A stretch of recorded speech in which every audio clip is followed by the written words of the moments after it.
It is so interesting that these series of songs were chosen this morning. As I was listening to the praises being led by Alice, I was thinking about an experience I had recently. I have been employed with the same company for 27. I'm in my 28th year. On the 3rd of August, I began my 28th year. On the 14th of August, I was told that my job was being cut. And I was given another job paying 21% less than I was making. And I was assigned to a location 33 miles from where I lived.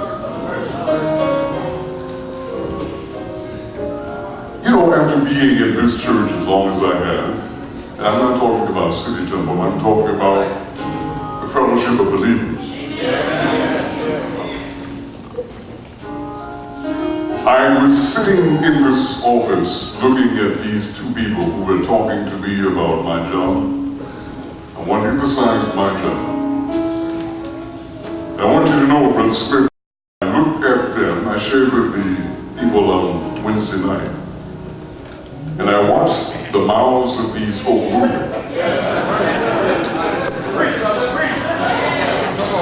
And when I was talking to my sister, I told my sister, my brother-in-law, my family, something came over me. It's interesting when things are difficult, but how things inside can come out. I'm supposed to stand for something, Elder Justin. You know I'm a preacher's child.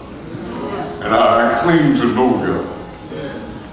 I'm not going to stand here a long time, but I just have to get this out. I know when you do the prayer and other things, you're supposed to move along and make things happen quickly. I got it. Be at ease. Next time you see me, I'll be short. I listened to them tell me that my job was ending. And things that I didn't think I believed about people who don't look like me began to surface inside me.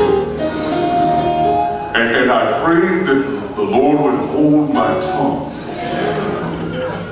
Because here are these folk who have less experience. In fact, when I began to do what I do, they were toddlers.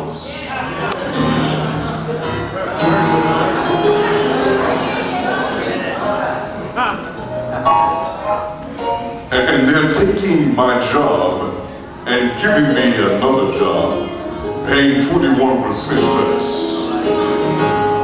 Let me ask you something, City Temple. What do you believe?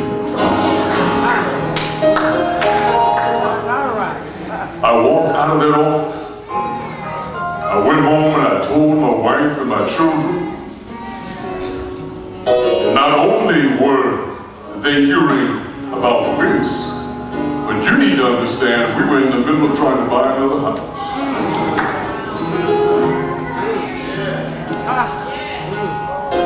And I said to God, you put me in a job that I believe is one that I'm supposed to be doing. And I said to God, you have me dealing with people who don't even know your name. And they're open about it. They don't claim to know him. Two things occurred to me. I didn't like what they had done to me, and I associated with the way they looked and the way I looked. You understand me? That's one thought. The other thought is that the same God who gave me the job was now messing with me. How am I going to buy a house? How can I take care of my family on 21% less income? What do you believe? Son of a preacher man.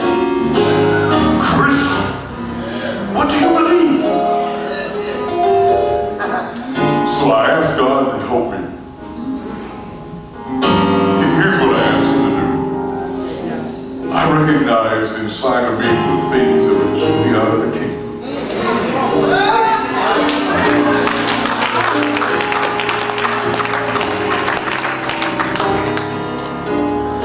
I started before that thought to pray, Lord, look, would you restore my money? Wait. The Holy Spirit spoke to me and told me I'm missing the point. The only reason these people had this conversation with me was to save me. Oh yeah, they're trying to, they don't know it. But they're trying to save me. The Holy Spirit overrules, He overrides, He sits high and He looks low. The Holy Spirit does these things.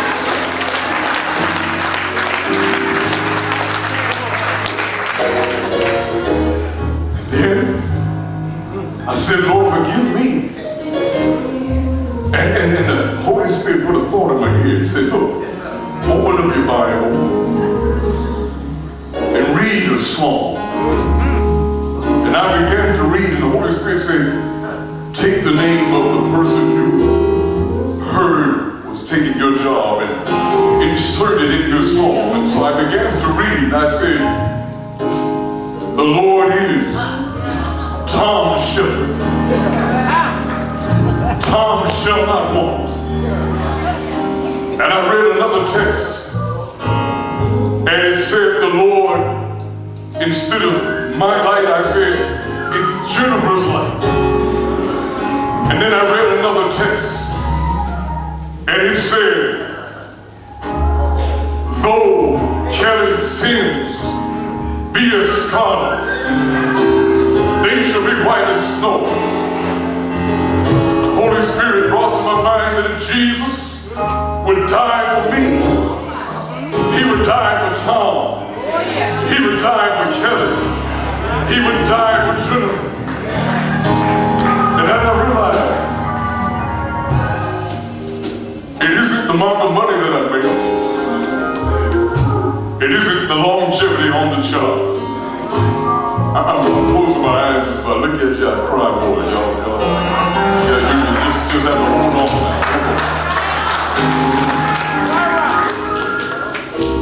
But when I began to pray, Lord, forgive me for the way I felt about these people. Hear me, when I began to pray that prayer, about a week later, after I heard that my job was going to be taken, a week later, I began to pray. I came to this church, and I stood here in this congregation, and I began to lift my hands, and I said, Father, save me from me. Take away my iniquity. Renew a right spirit in me. Give me a clean heart. I went to work on Monday morning. I took that prayer into the workplace. But when I lifted their names in prayer, the Lord changed me.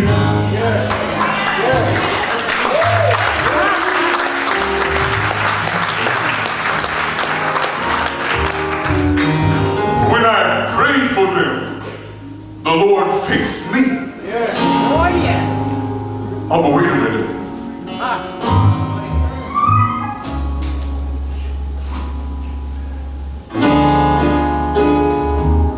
I was called back into the office. But when I began to pray this prayer, the Lord began to move on me. So for those of you who are sitting in this room, thinking God has left you, listen to me. They called me in the room, and they told me that another senior manager had an eye on me. And they got together, and they put together a job description that restored the money that they were going to take.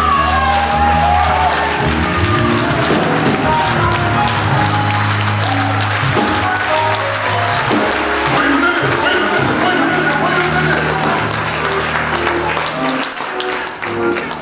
You can't beat God.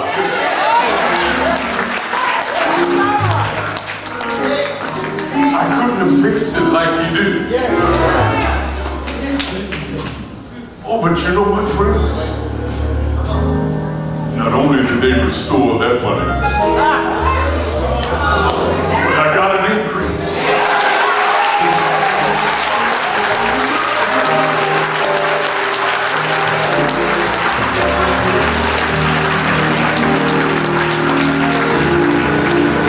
You know what I like about it this time is when I cash my check, I cash it with a clean heart. I cash it with a clean heart. God has removed the burden from me. There's a thing that was in my character that God has cut out of me.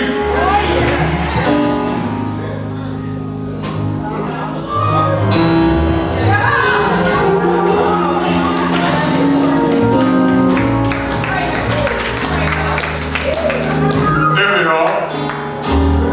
That's the keys to a new house.